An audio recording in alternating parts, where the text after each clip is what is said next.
नमस्कार, मी डॉक्टर सनी गुगळे. मी orthopaedic surgeon, sports medicine specialist आणि रोबोटिक जॉइंट रिप्लेसमेंट सर्जन म्हणून गेले 15 वर्षे इथे कार्यरत आहे.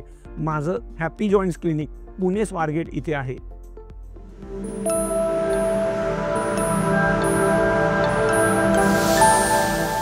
आपण मागच्या व्हिडिओजमध्ये बघितलं की गुडघ्याच्या गादीची दुखापत कशी होते, त्या गुडघ्याची गादीची दुखापत झाल्यास त्याला कशा प्रकारे निदान केलं पाहिजे, काय काय तपासण्या केल्या पाहिजे आणि अशा सगळ्या तपासण्या झाल्यानंतर आता पुढे काय करायचं. बऱ्याच पेशंटला प्रश्न असतो की माझ्या गादीची दुखापत झाली म्हणजे मला 100% ऑपरेशन लागणार.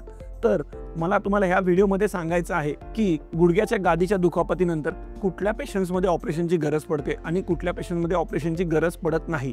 कुठल्या गादीच्या दुखापती स्वतःहूनच भरतात आणि कुठल्या गोष्टीला आपल्याला डेफिनेटली ऑपरेशन करून त्यांना रिपेअर किंवा ट्रीटमेंट करावं लागू शकते.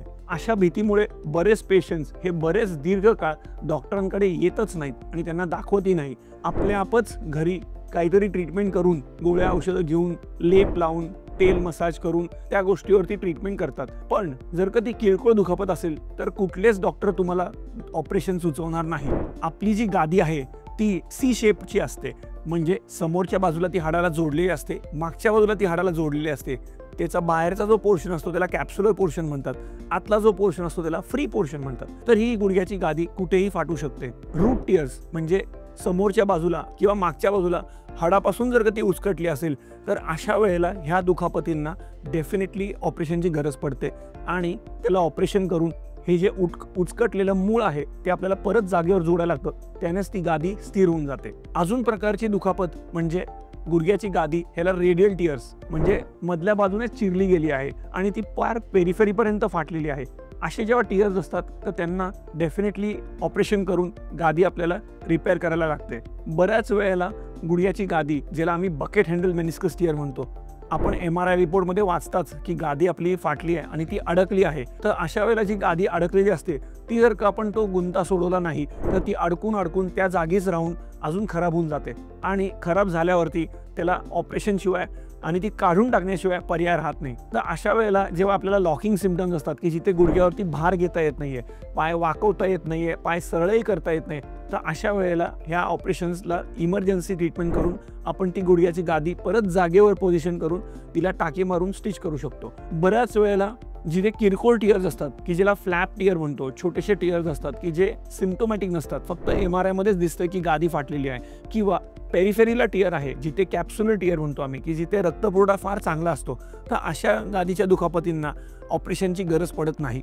ते आपल्या भरून जातात आणि त्याला एक साधारणतः महिना 1.5 महिन्याची ट्रीटमेंट करून ती गादीची दुखापत आपण बरी करून घेऊ शकतो. बऱ्याच वेळेला पेशंट्सना गुडघ्याच्या गादीबरोबर लिगामेंटचाही प्रॉब्लेम असतो, म्हणजे लिगामेंट तुटल्यामुळे सांध्यात अस्थिरता असते आणि ही जर का असेल तर ती गादी भरत नाही. कारण प्रत्येक गोष्टीमध्ये जिथे आपण मुवमेंट करतोय किंवा चालतोय फिरतोय तिथे ती गादी अडकते आणि ती अडकून अजून फाटत जाते. जी गोष्ट आपण छोट्याशा ऑपरेशन करून किंवा छोट्याशा भागात गादी रिपेअर करून किंवा शिवून बरी करू शकतो, ती त्याच वेळेला न केल्यामुळे बऱ्याच प्रमाणात फाटत जाते आणि ती फाटल्यावरती फार मोठं ऑपरेशन हे लागू शकतं. तर मला तुम्हाला सांगायचं आहे की घाबरून जाऊ नका आणि डेफिनेटली ऑपरेशनची भीती बाळगू नका. हे ऑपरेशन फार छोटे दुर्बिणीचे ऑपरेशन असतात.